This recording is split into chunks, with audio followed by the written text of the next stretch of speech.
What's going on? Welcome to another episode of the Fantasy Football Fellas podcast. All three fellas hanging out with you here on a Wednesday evening. Lucas, Cameron, and Tyler here. It is Wednesday, April 13th. Fellas, how are we doing tonight? Hanging in there. It's hump day. Did you see the weather? I'm just kidding. It's been terrible again. Like, it was looking good. And now it's going to be cold all week. All week. I was so ready, you know? The golf course opened up near me. There you I have go. my clubs at my house. I was ready. I had the day off Friday. I was ready to go. And it's supposed to be 36 degrees with a 15-mile-an-hour wind. See, I can appreciate we added a golf twist into this at least, and we didn't just... I mostly did it to throw a flashback and just poke fun again, but I'm ready for the golf course. I'm ready for it. After that Masters weekend, That's what I'm saying. My swing ready. Oh, I'm good. I've been playing PGA 2K21 again. I got back into that a little bit just to swing around a little bit. Look, yeah, I'm that's craving amazing. it. Scheffler 3-putting on the last hole just got me ready to go. Ready to go 3-putt my own hole at whatever golf course.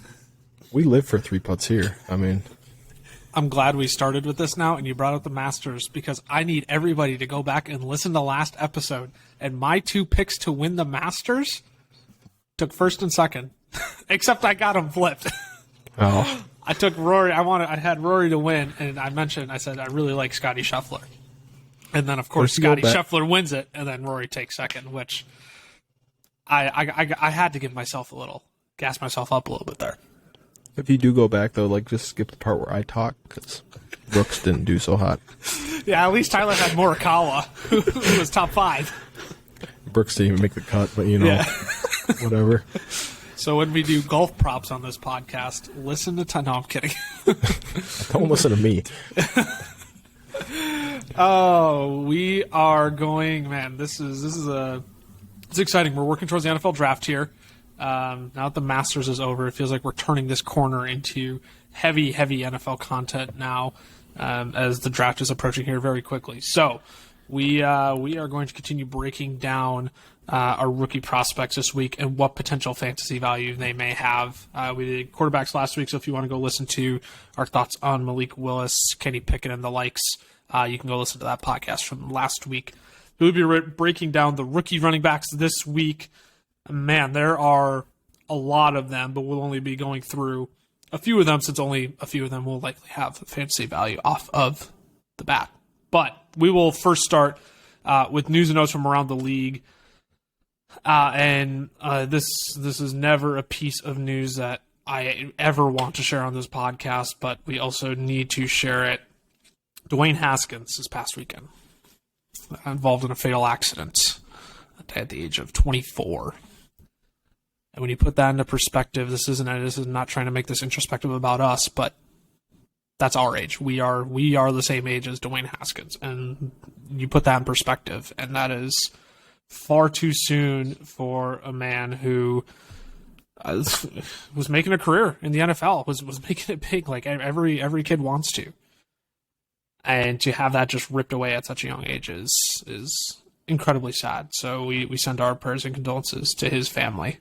I don't know how much more I even want to share on that. It's just devastating news.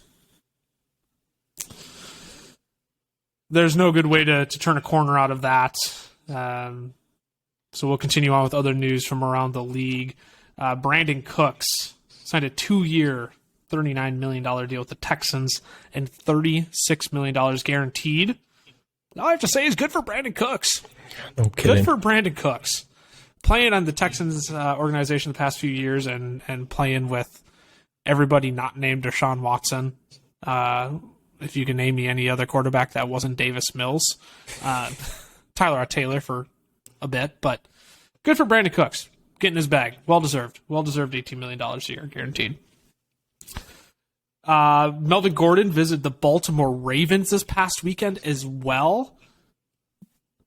Melvin Gordon, I'm going to need you to listen to me here. Whatever the Baltimore Ravens have to offer you, I need you to ink that ASAP. ink that deal ASAP as possible because I am a Javonte Williams manager in my Dynasty League. And let me tell you, when I say I am so looking forward to top 10 Javonte Williams in fantasy football, I am very much looking forward to that. And that involves you getting out of the Denver Broncos organization. So whatever the Baltimore Ravens have to offer you, I pray that you just ink that deal, please. Do me a favor on behalf of all Javonte Williams managers in fantasy football. That's all I have to say. Just pretty please. Well, I'm a little disappointed because I was pushing a very heavy pro J.K. Dobbins agenda, and then this whole thing has come out where might not even be ready for the start of the season. So I just want to clarify that when I was pushing that agenda, I did it with the mindset that he was going to be healthy. So this is not me being a bad fantasy football analyst. This is just J.K. Dobbins being a bad recovery-ish person. How dare you, J.K.? Have a better body, would you? It's got to be the training staff because Gus Edwards isn't going to be ready either. So they've both had plenty. They both had a full year. Yes. Not that all ACL injuries are the same, but regardless, Cam Akers played in the playoffs. You should be ready. That's on the staff. Look, they didn't have Eric Sugarman. There's no way they were going to be ready in time. Yeah. Shame on Baltimore. Yeah, but that's the thing. This really takes a hit then if Melvin Gordon does indeed land in Baltimore, and I don't know if he actually does because talks haven't. All it was is that he visited. Talks haven't really escalated or anything since, right? Mm-hmm. So should he sign in Baltimore? I mean, that obviously puts a big damper on J.K. Dobbins' value. For how long, though? Right? I think that's dependent on the deal, right? Because if Gordon signs a 1-year deal, then you're just worried about J.K. Dobbins this year, and you're just kind of stuck in a holding pattern with him because he could take over the backfield again. But if it's a 2-year deal, what do you even do with J.K. Dobbins in Dynasty then? Yeah, if it's a multiple-year deal, man, it'd be hard not to treat him like Clyde Edwards-Helaire right now. Oh, yes. Because that's great. Two guys that you were kind of hopeful for. I mean, Dobbins, we kind of saw at the end of that 2020, he had a great stretch where he was putting up 18 fantasy points a game. But Clyde's had good stretches too. They just can't stay healthy. And then it kind of feels like the team is moving off of them pretty quickly. So if it's a multiple year deal, I would be looking to sell him for probably a first in Dynasty. If you can get one, but I don't know. I would be very concerned having J.K. Dobbins in Dynasty if that happens. I think I would go trade him for a win now piece at that point because I don't want to sit around and wait 2 years for J.K. Dobbins to happen. And if someone can afford to rebuild, I'm trying to think of a win now running back. Would you? Oh, here's an interesting one. Would you trade Aaron Jones for J.K. Dobbins in Dynasty if Melvin Gordon signs with the Baltimore Ravens? If I'm trying to win for the next 2 years, then yes, I would. What about you? I can't believe I'm saying that. I know. Would you do that? I know. It's crazy that just think about that off the top of my head. Yeah. Probably. Just the current state of affairs in Green Bay. They do not have many players that can make plays happen. Right. In other words, Green Bay has one playmaker, and his name is Aaron Jones. So I think I would make that change, but be very, very cautious after what we've seen. I think you would have to sweeten it up with a few pick swaps along the way, include a few other pieces in the deal. But I think that could be a centralized trade package, and that's crazy to say. I can't believe I just said that on the podcast. But I think I would do it too. Because I'm still fairly in on Aaron Jones this year. I think I only have him and J.K. Dobbins 4 spots apart, which is I can't believe that. But at any rate, interesting speculation. But we'll talk about that more should that signing actually happen. Last piece of news we have just today: Derek Carr, 3-year, $120 million deal. Suck on that, Kirk Cousins is overpaid, haters. Suck on that. Now Derek Carr's making $40 million a year. He's overpaid too. Oh, but it's okay, because He has Devontae Adams. It's okay. yeah, and they went to the playoffs and were so good in the playoffs. They fought so hard, so it's okay that he get paid that much. They fought so hard that they brought in a new system. They brought in a new coach. They rebuilt their organization because of it. They're in the same spot as we are. Yeah, Let's be 100%. real. Let's be real with ourselves. Except we have a division we can win. They do not. They do not. Yeah, I don't know if anybody actually thinks the Raiders are going to win that division outside of Raiders fans. I think they have. I mean, they don't have a 0 chance, but they certainly don't have a Chargers or Broncos chance. No, it's not over 25%. If that, I'd say like it's like 15. Yeah, I was going to say, Oh, I'd yeah, give them no. between 15 and 20. Yeah. Yeah.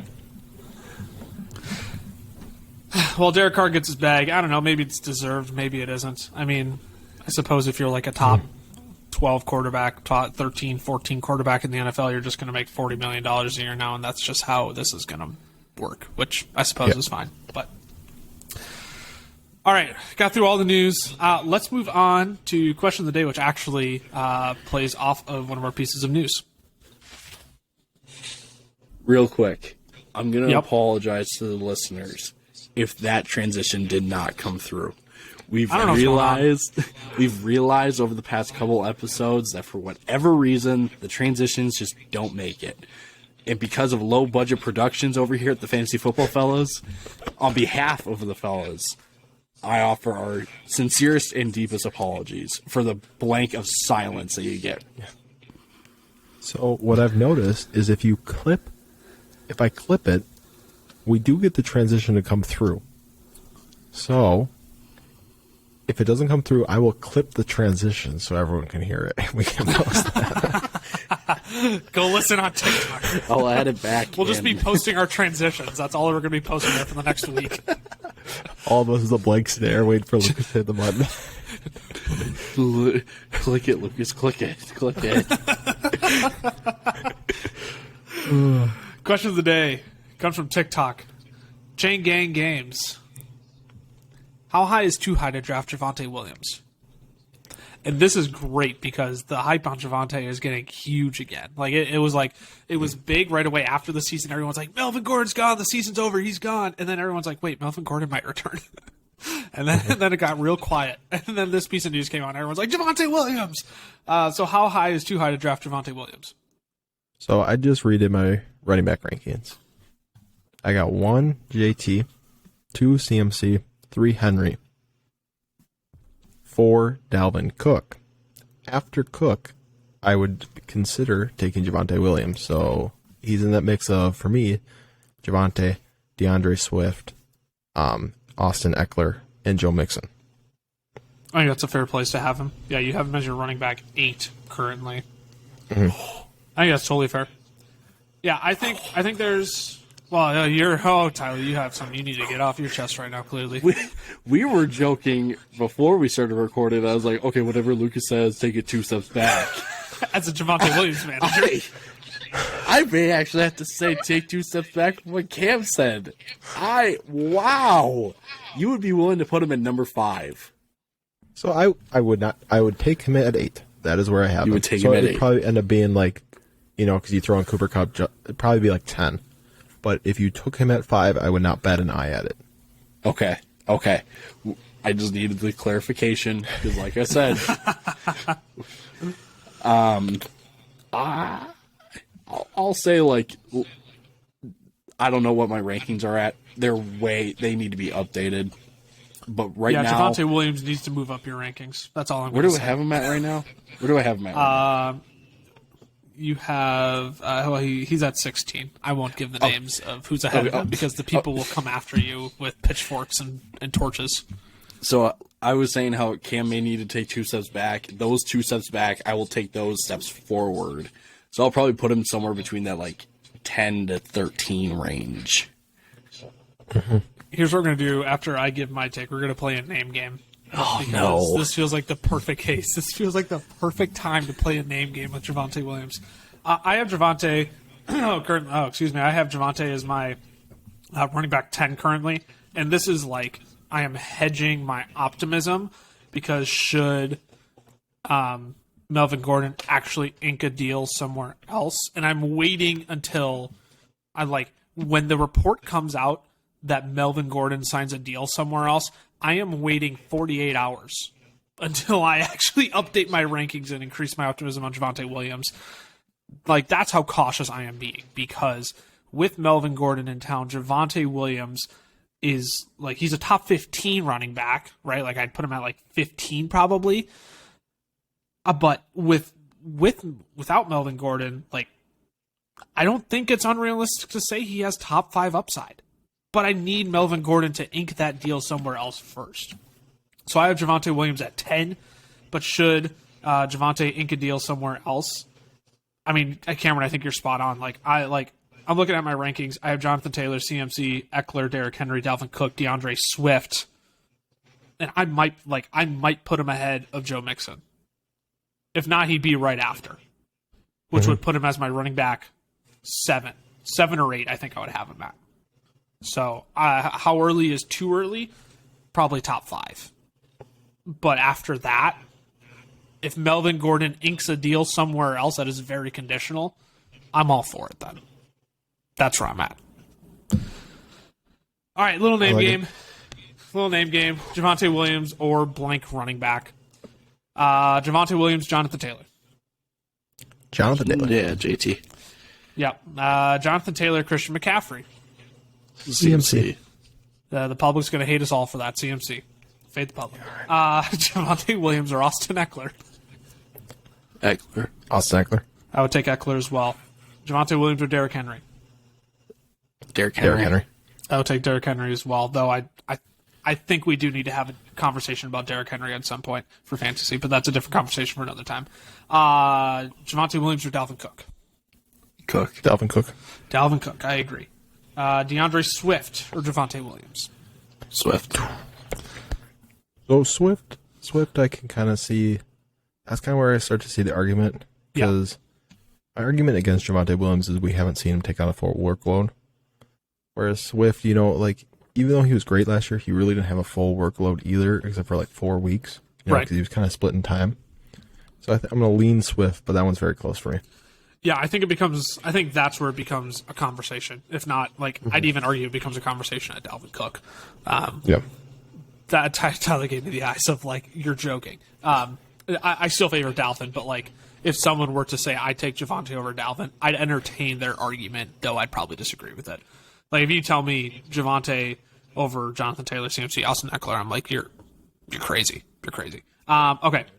I agree. I'm still taking Swift. People are like, he hasn't played a full season yet. Yeah, just go look at every other top 5 running back that hasn't played a full season yet. It's the worst argument in the world. The 2 worst arguments against DeAndre Swift are he hasn't played more than 13 games in a season, and Jared Goff is his quarterback. I go look at his freaking numbers from last year and then come back and talk to me. I don't care what you have to say. I'm very passionate about that. Joe Mixon or Javonte Williams. This is where it gets interesting.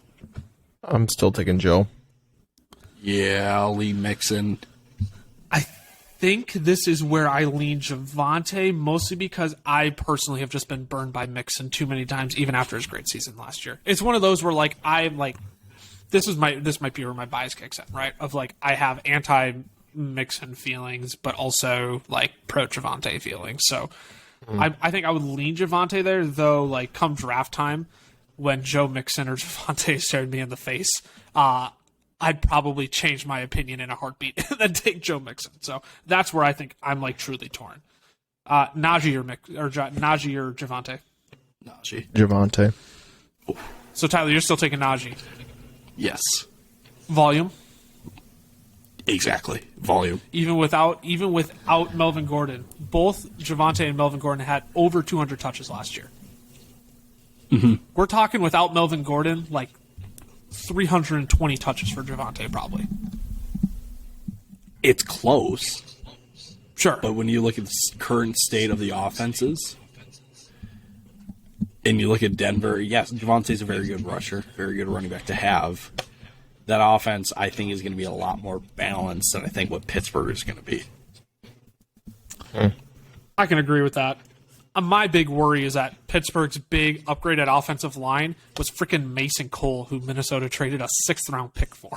I mean, they made other upgrades on the line, don't get me wrong, but, like, the interior of that line, I don't know. I'm a bit nervous. So I'm going to take the guy who I feel is probably – I mean, they're both going to get insane volume probably. So I think I would lean Javonte personally. But, again, the argument is there. This is why we have this conversation. Alvin Kamara, Javonte Williams. I think You see, so I have Kamara lower. I have him outside my top 10, but that is like You and with me the both. expectation of a suspension. I have Kamara at 9, so yes, I agree. I'm like anticipating that. So without the suspension, I'm still taking Kamara. Yeah, I'm with you. We'll assume without suspension. Okay, then I'm taking Kamara. Yeah. Slightly. Yeah, I would agree because I think then Kamara goes into the Dalvin Cook, DeAndre Swift range, right? Right. Of which one of those three do you prefer, and then Javonte enters. So I agree with that. We can chat a few more names. Leonard Fournette, Javonte Williams. Javonte. Javonte as well. David Montgomery, Javonte Williams. Javonte. I'm Javonte probably for the rest. I know I'm doing this more so for Tyler to see him like debate himself in agony. Things that make sense, you know, that meme. This question is not in that meme. Oh man, ask me on a certain day, and I might say Montgomery, but I think right now I'm going to say Javonte. Nick Chubb, Javonte Williams. That's the last name. No, Javonte. Skill wise, I'm taking Chubb. Fantasy, taking Javonte. Fantasy, I'm taking Javonte. Nick Chubb could be top 5 without Kareem Hunt, and with Kareem Hunt, I do think his ceiling is capped at like running back 7. So I will take Javonte there as well. Well, thanks for engaging in that. Tyler, I know how much you hate name games, and that's why we're going to play them more on this podcast. So Just We're gonna get used to them. I've been used to them, and it just pains me every time. I'm just waiting for the time that we're going to talk about generational talent Malik Willis compared to Jalen Hurts, and I'm going to have an aneurysm on a live recording. live draft night. Generational talent Malik Willis goes 8 to the Atlanta Falcons, and Tyler just falls over in his chair. He's done. My Marcus Mariota dreams would. I don't even want to think about that. That would be devastating. Well, speaking of rookies in the NFL draft, let's transition to our rookie running back talk. Please come through. I think it's a please. I think it's a no-brainer. Throughout the rest of the episode, whatever. So please. I think it's a no-brainer who the consensus running back 1 is across everybody's board for rookie running backs, and that's Breece Hall. I've seen a few people who are like, actually, I really like Kenneth Walker, and I do agree. I like Kenneth Walker, but I don't think he's Breece Hall. Like there is differences between the two where Breece does just end up outshining Kenneth Walker when you go across all college tape and literally their entire college careers, right? So Tyler, what makes Breece Hall the consensus running back 1 across almost every single draft board that I have looked at, that everybody's looked at? He does everything. He's got speed. He's got some power to him. He's got some elusiveness to him. But I think the thing that I'm most impressed with about Breece Hall is that the guy refuses to go down. And I mentioned this in a TikTok earlier today. Over the past 3 seasons, he's broken 194 tackles. Yeah, that's right. 194. That's insane. Almost 200 broken tackles. So, like I said, the guy refuses to go down. He got all the work you want in a running back coming out of college. So he's used to a rushing game workload. He was also used in the receiving game. So to me, he's the running back that checks off all of, if not most of, all boxes when it comes to prospects in the NFL draft. I've seen people say and we don't have to have this conversation, but I've seen people like compare him to like Najee Harris, right? Or like almost the same level of talent, but he's just not getting the same attention and hype that Najee Harris was, which I think is like very telling. But I don't think he's going to go first round. I don't know. Here, maybe that would be the question that I did not prep you for. Does Breece Hall have any shot of going first round this year? I feel like he should, but when you will never see a running back go top 20. That's just not the NFL that we play in now. So you look at the back end of the first round. There's only really like one team that I could realistically see draft Breece Hall, and that's Buffalo. But do I think Buffalo will spend a first-round draft pick on a running back? I don't think so. There's the teams that could have given up their first-round picks, except for the Buffalo Bills. But I don't think their need will be at running back. They don't do that. They don't take early running backs based on history. So I'm behind you there. If there is any weaknesses to Breece Hall's game, right? There obviously is, but we've talked a lot of good about Breece Hall. He's the clear running back one across the board. What weaknesses are there, and that would translate to the NFL? Not a whole lot. I guess the only question was his speed, because I've always thought of Breece Hall as a guy that just wasn't that quick, and then he gets to the combine and he posts a 4.39, a sub 4.4. Yeah. So I don't think there's necessarily anything wrong with Hall. Maybe there are areas of his game that he could probably just sharpen up, but I feel like that's not really a dig. To me, that's just saying like he's still a little bit raw, and that's a great spot to be in if you're Breece Hall. Yeah. I think the big thing then, there is a little bit of that raw element to him, right? But I think also like that also depends on a landing spot too, right? Like I'm like thinking about a team and like, are they able to bring out the raw talent that like Breece Hall has? I won't say who that team is because I'm also gonna kind of transition that and ask Cameron some similar questions around that for fantasy, hopefully. So all right, Mr. 101 in our dynasty, who is very clearly going to take Breece Hall with the number 1 overall pick. And you don't have the number 1 overall pick because you had the worst record. You traded for the number 1 overall pick. So 101 in Dynasty, where do you want Breece Hall to land for fantasy purposes? And let's be realistic. Where do you want Breece Hall to land for fantasy football purposes? So where I want him to land is Buffalo. Because I really think that he can take over that job from Devin Singletary. I know Singletary looked good at the end of last year, but Buffalo's never committed to Singletary. They just haven't. And Singletary is a little bit undersized, so I think Breece Hall kind of steps in. Maybe he doesn't get all the third down work, but in that offense, there's going to be a ton of touchdowns. And I know Josh Allen's going to take some of them, but Breece Hall's still going to have an opportunity for a crazy amount of touchdowns.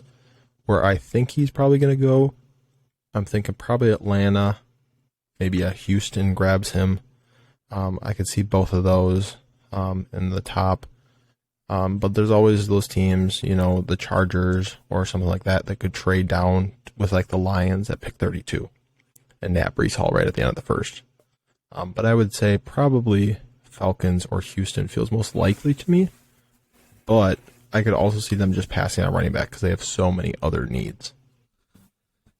This feels like the draft similar to what was the Clyde Edwards-Helaire, DeAndre Swift, Jonathan Taylor draft, where it was like 32 was Clyde Edwards-Helaire to Kansas City. And then after that, we saw the run of Jonathan Taylor, DeAndre Swift. I feel like we could see that potentially, where a team would trade to 32, and then all of a sudden another running back needy team is like, okay, well, now we need our guy, and Kenneth Walker is the next guy, or Isaiah Spiller, right, Rashad White, whoever it may be, right? I could see that kind of happening. So I'm with you there. But yeah, fantasy purposes, I think Buffalo, for a team that needs a running back still, like realistically, I do think Buffalo might be the best spot remaining. What? I scrolled too far down my notes here. This is the question I really wanted to ask. Breece Hall's ceiling for fantasy football. Dream situation, he lands in Buffalo. We'll talk about that first. What's his fantasy ceiling this next year? Because I've seen people talk Breece Hall up to be top 10 off rip. Like, that kind of upside for Breece Hall immediately, and that he might even crack like the top 12 in some people's rankings. I don't know. I'll let you discuss that. But what's Breece Hall's ceiling should he land in the ideal situation, i.e. Buffalo? I think his ceiling is Nick Chubb. And I think his ceiling is Nick Chubb in the fact that that is the skill that I think he could have. Now, fantasy-wise, I don't have a great comparison off the top of my head. I don't know if he'll ever, like if he goes to Buffalo, I just don't know if there's going to be like the perfect situation like a Jonathan Taylor where he'll be fully relied on enough to make him running back one. But I definitely think, I'm not saying this season, I think this season is probably top 7. Like that's just sneaking into that as his ceiling. But I'm thinking like 3 years down the road, he could definitely be top 3 and really in that discussion with Jonathan Taylor as he's kind of that 2017 draft class kind of phases out. I think that's an interesting. But again, go ahead. Oh, I'm sorry. No. I was going to say again that's just his ceiling. Like I think he's probably going to be closer, coming back. I honestly think he's going to be a lot like Nick Chubb, where how skilled he is, but you're always just wanting a little bit more from Breece Hall to kind of for fantasy greatness. I think that's an interesting comparison to Nick Chubb in fantasy football. That's an interesting one. Say he lands on the Houston Texans, because that's where I think the most likely landing spot is for him. Mm-hmm. Early second round to Houston. How does that change Breece Hall's fantasy outlook then? I think he's going to Najee his way to a top 7 finish. It's going to be ugly, but it's going to be insane volume, where he's getting a lot of touches. Offensive line's not great. Won't be great efficiency. Not high touchdown season, but he's just going to kind of volume his way to a top 10 finish for sure. So would you rank him top 10 then in your ranking should he land in Houston? Where would you rank him? Excuse me, goodness, voice cracked there. Let's see, I'd probably put him in the range of where I have Leonard Fournette, James Conner, David Montgomery, and Nick Chubb. So you'd put him in that 10 to 15 range probably. 10 to 14 range, yeah. Sure. I can agree with that. I don't think there's anything wrong with that. Yeah, I mean, because I think should Breece land in a situation where he's not playing second fiddle to any, not second fiddle, but even like in a shared backfield, I think it's totally possible he could crack that top 15 for sure. Let's move on to the guy who is pretty much right on Breece Hall's tail, and that is Kenneth Walker. Tyler, I come back to you then. So I've seen some people say they're in love with Kenneth Walker, and they would argue he's the top running back. That's more so general public opinion than it is any like actual NFL draft analysts that I've seen. They pretty much all had Breece Hall 1. But let's be real. How far behind is Kenneth Walker from Breece Hall? Not far behind at all. I mean, like if let's say Breece Hall goes late 1 to the Bills, Kenneth Walker's probably going early 2. And if Breece goes early 2, Kenneth Walker's going like mid-second. So he's a couple picks behind him, honestly. In terms of talent, then, how are you evaluating the two in terms of talent? Because I mean, clearly these teams value them very similarly. So even talent-wise, they're probably not that far apart. They're really not. I think the big I guess maybe I'll say it. Rewind. Kenneth Walker is the best pure rusher in this draft class. Breece Hall is a good rusher. Kenneth Walker is a better rusher than Breece Hall. But I think the reason why me, you, Cam, and pretty much everyone else within like draft community has Breece at 1 is because he's got receiving work, and the ability to break tackles is something that he has that Kenneth Walker doesn't. Kenneth Walker was rarely used in the passing game, so who knows if he's able to take on a receiving workload. But like I said, he's got the best rushing talent in this running back class. So you talked about Kenneth Walker's receiving work. obviously what he had, correct me if I'm wrong, 20 receptions in college, something like that. It was like 19. Yeah, it was like insanely low, and I'm like, how?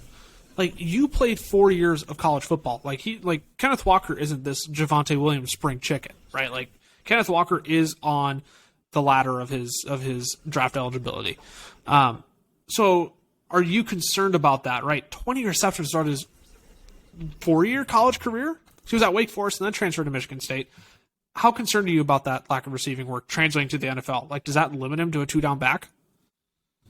I don't think so, because we've seen running backs be able to add in, the ability to catch passes out of the backfield. And the one guy that comes to mind right away is A.J. Dillon.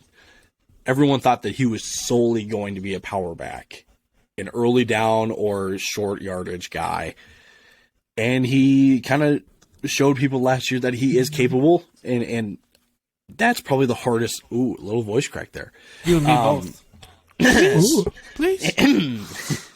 No, but the only thing that hinders a running back, if we're going to be completely honest, the only thing that hinders a running back from being able to handle receiving work is if they put in the work and the time to get better in the passing game.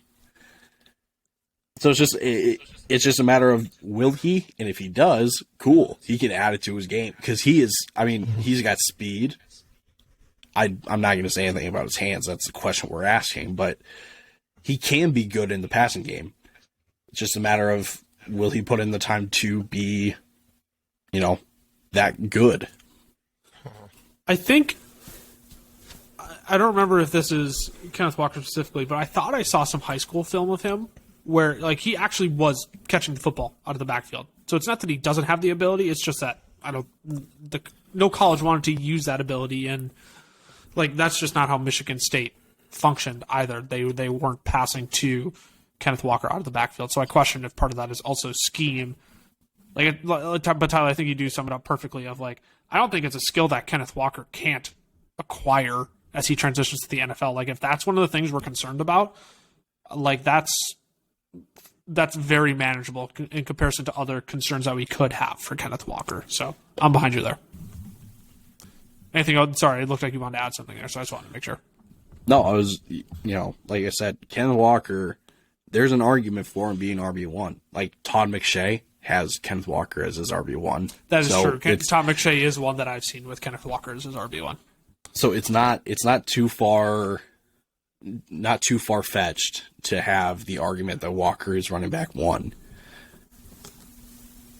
Yeah, no, I agree. Kenneth Walker, he's a great talent, and I think could easily produce for fantasy football. So for fantasy purposes on Cameron, where should managers want Kenneth Walker to land? It's kind of like a best place scenario, but realistically, where should they want a guy of Kenneth Walker's skill set to land? So, as far as where what team should take Kenneth Walker, it's kind of the same teams we listed earlier. However, I think he's taken back end of the second, maybe beginning of the third.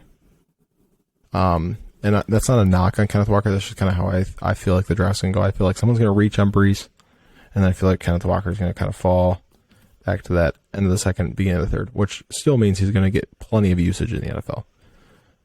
So I'm thinking probably maybe a Buffalo, the Texans, a Falcons, maybe a Chargers in this case. Ooh, Chargers. Yeah.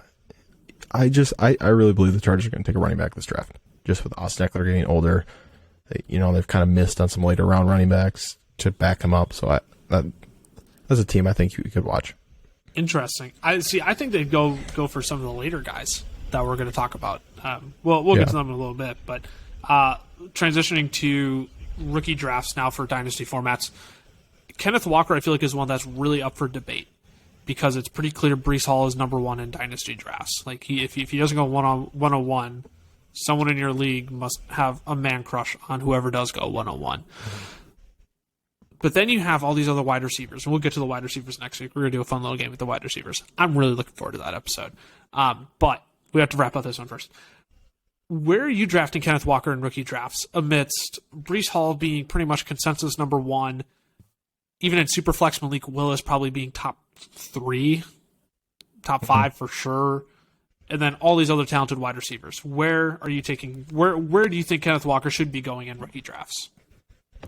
So it obviously depends on landing spot a little bit for him. If he steps into a role where he's the guy this year, I'm okay taking him anywhere between the 102 and the 105. And it obviously depends on team needs too. If you're stacked at running back or stacked at wide receiver and you want to go running back, I think you can take Kenneth Walker earlier if he is stepping into a spot where he's going to produce earlier rather than later. However, if he comes into, let's say the Chargers do take him, or just another team that doesn't really need a running back right now, I'd probably hold off, but I still think like that 105 is a great spot to grab. Like, would probably be the latest I'd want to see him go, maybe 106. I think he'd fall right in that range. It just depends on team need and where he lands. I think that's really going to depend on the wide receivers too, right? Mm-hmm. Because I think a lot of those top wide receivers, like their situations are going to be dependent on, like even the top talents, right? Like they'll probably go earlier, but then a guy like Chris Olave could land in Lord willing, not Lord willing, but Kansas City, right? Or Jamison Williams, and can't right. All of a sudden, some of these other guys like might sneak their way up, and some of those other guys might fall, and it's just a cluster of like unknown. But I would agree. I think Kenneth Walker probably lands to a team like Atlanta in the second round. That'd probably be my guess. Should he land there, like I'm taking him. Probably, I'll go top 5. I think if you have the team need of running back, I'm not afraid to take Kenneth Walker top 5 in rookie drafts. Let's move on to another running back who was kind of the consensus running back 3 for fantasy formats throughout this offseason, but has since kind of wavered after the combine and other stats of rookie running backs have come out. But that's Isaiah Spiller. Isaiah Spiller seemed to be, seemed to be consensus 3 at the start of this offseason in the NFL draft too, not just fantasy. This is like NFL draft too.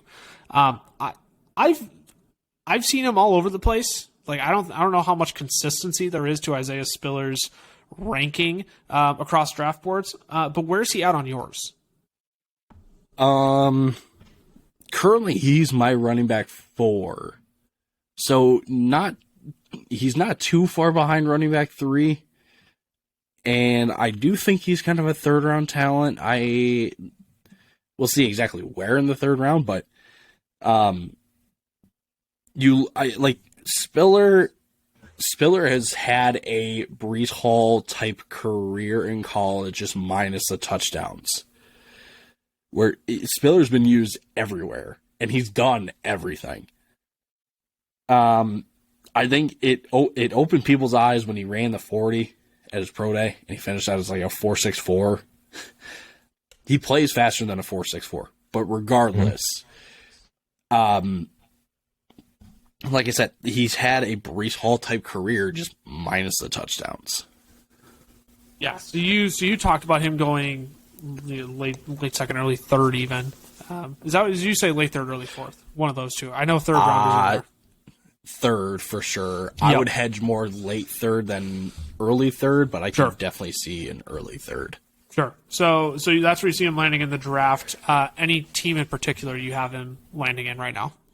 Ooh, Lucas, you're gonna hate this one. No, the Denver Broncos would be a great spot for Isaiah Spiller. For fantasy managers, no, not really, but for Isaiah Spiller's sake, Denver would be a great spot. Am I promoting this? No. I'm just looking at depth charts. I'm looking at overall skill. Isaiah Spiller and Javonte Williams would form a pretty good combination out in Mile High City. You're sick. You sick human for desiring such a downfall of my Javonte Williams hype and dreams. All my dreams and hopes for Javonte Williams would go down the drain for fantasy because of that. I don't disagree with anything you just said, but for fantasy football, I disagree with everything you just said. I'll just say consider this payback for the name game earlier. Touche. Fair enough. My. Fair enough. We will transition to fantasy-wise, though, now for Isaiah Spiller. Cameron, is Isaiah Spiller going to be the third running back taken in rookie drafts, do you think? Yeah, I do think he will be. Is that just like purely talent thing and kind of where other running backs will land, or what makes you think that? I think both draft capital and I do think talent. Watching Isaiah Spiller's film, I really liked his film. I thought he looked really good out there. He looks great on film. And so I'm not worried about the 40, to be honest. I don't really think it matters for him, and I think that's a reason that he's dropping back down. I actually have Isaiah Spiller and kind of the Walker as like a 2A, 2B. I think they're very close to how they're going to perform this year. However, if Spiller moves out of the third round into the fourth round, then I would really begin to worry. If he's taken third round, I'm still all in on Spiller. But if NFL teams are going, we don't really want this guy, and they're backing off of him, because then, once you get fourth round or later, you're not really guaranteed playing time. That's Michael Carter range. That's Michael Carter range, yes. Who is like, I think we're grateful to get a running back 13 from him in weeks 4 to 11, right? But that's no guarantee. 100%. That's no guarantee with him. Mm-hmm. Yeah. So then, in terms of redraft, right, dynasty, we talk about, right, because Spiller does have long-term value then, right, young rookie running back. In terms of redraft value, you think Isaiah Spiller will hold any value there? Because running backs, like, as I'm, like, working on my rankings, like, it really thins out after, like, running back, like, 30, 35. Mm-hmm. So is there any opportunity for Isaiah Spiller to have any redraft value this year? Landing spot really depends. Oh my goodness! Words. Wow, I just Hard. messed up every Five word. thoughts just hit your head at once. And you're no like, kidding. So I really think that it's all dependent on landing spot for Isaiah Spiller. I've been saying that this whole podcast, but for this season, it really is for all these running backs. Breece Hall doesn't matter landing spot. He's going to be a great dynasty asset no matter what. But for redraft this year, it does because it depends on what the volume they're going to get. I do think in the right spot where if he could be the guy, even if he's first and second down guy, I think we could see a top 24 season from Isaiah Spiller, a top 20 season. But I'm saying the ideal spot, where he falls somewhere and he is taking the first and second round, because like you said, it opens way up once you get past 15.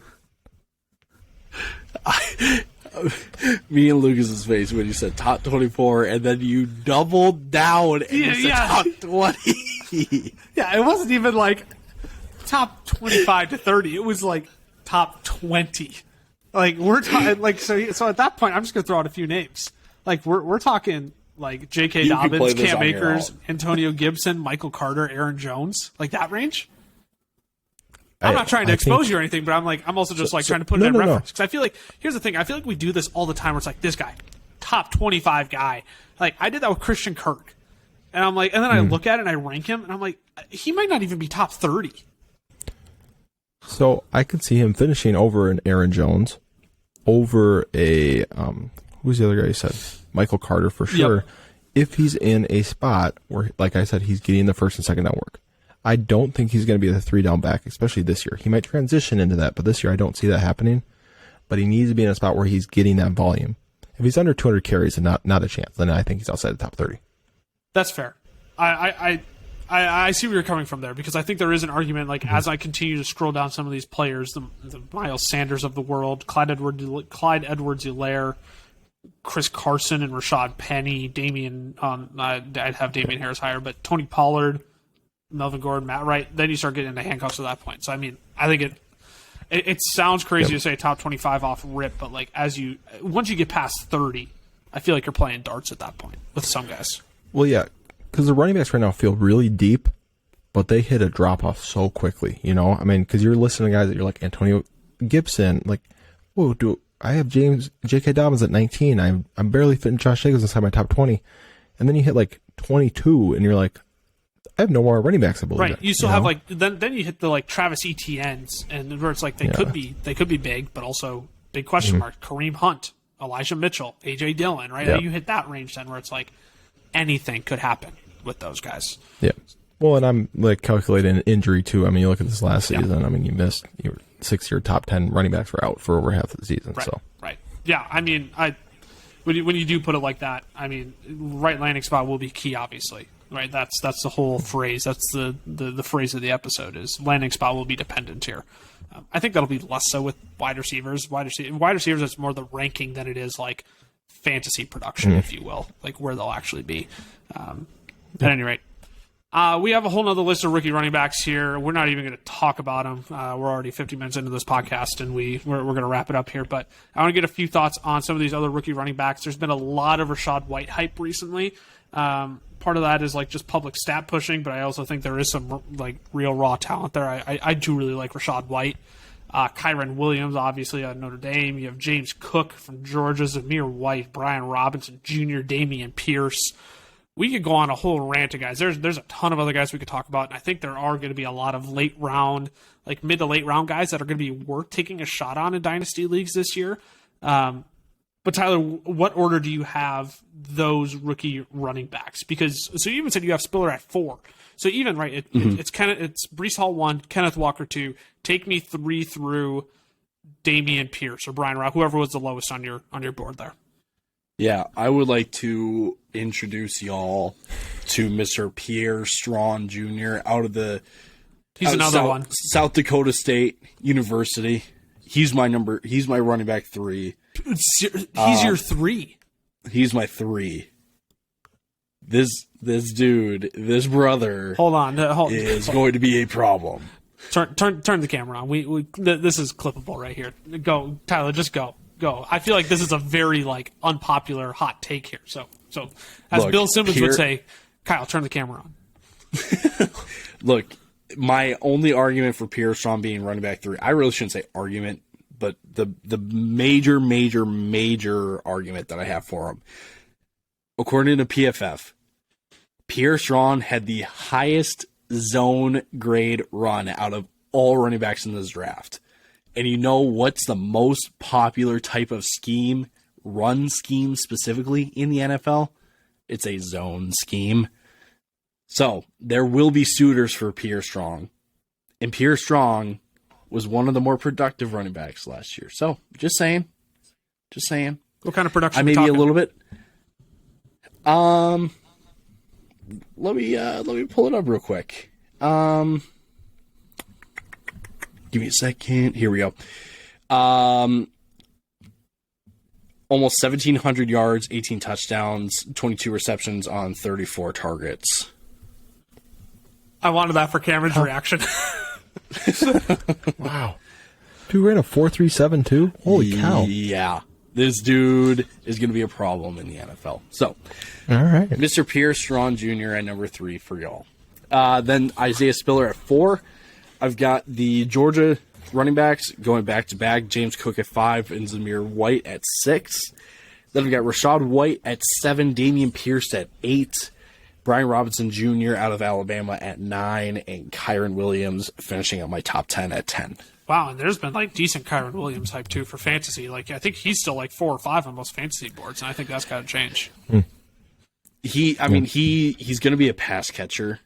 Yeah, in the NFL, so there's going to be some PPR value there for sure, and that's probably why. Because you look at Damian Pierce, Brian Robinson, maybe even Zamir White; those may be just run dominant running backs, and we've seen that just not play out, not transition well in PPR.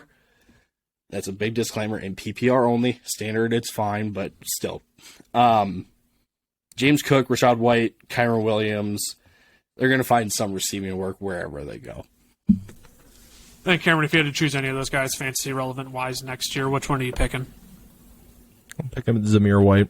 I'm a real fan of Zamir White. I think he is. I mean, Ty threw it out earlier. I mean, he led the not on the pod, but to me and Lucas led the NFL. Oh my gosh, I cannot talk. Zamir White led rookie running backs in the broad jump, which is an explosive stat. And just watching him at Georgia, he plays like a man amongst boys. He's not that much bigger than everyone else, but he does play big. There is injury risk there. He's torn both ACLs, and I think that's kind of what holds him back.